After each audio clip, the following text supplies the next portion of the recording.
What is up, everybody? I'm your legendary commander, and welcome back to Baldur's Gate 3. In this video, we're going to talk about Inflict Wounds, and this is our first touch spell of the group. Inflict Wounds is a level 1 necromancy spell, dealing 3d10 damage base, and every time you upcast it, you get an additional d10 of necrotic damage. This spell is a roll to hit, meaning it's going to fight against an enemy's AC. There are no saves. It's either a hit or it doesn't. This spell specifically belongs to clerics. Despite that, fighters can actually take this if they get Magic Initiate and choose the cleric tree. And then if they're an Eldritch Knight on top of that, they can cast it 4 times at level 4, turning their 3 other slots into cleric spells.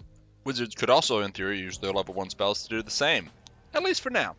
This spell, being a roll to hit spell, means it can crit, which means it can actually double damage. With a max damage of 30 due to its 3d10, it can technically hit 60 damage.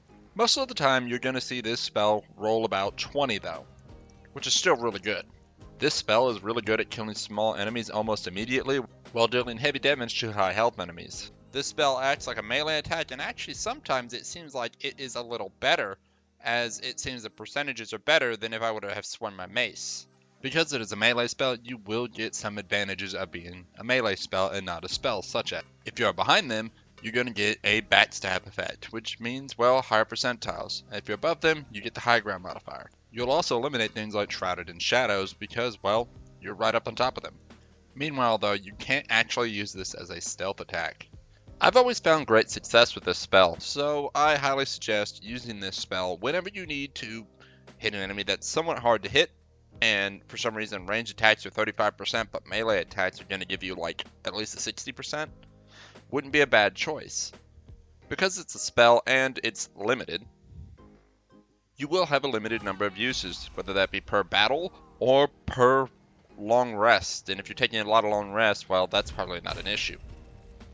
Especially as you achieve higher levels where you don't have to take as many long rests because you have more spell slots. So to wrap all this up, Inflict Wounds is a really good spell, and it's mainly good for using on enemies with high health pools because it inflicts a lot of damage at a very cheap price.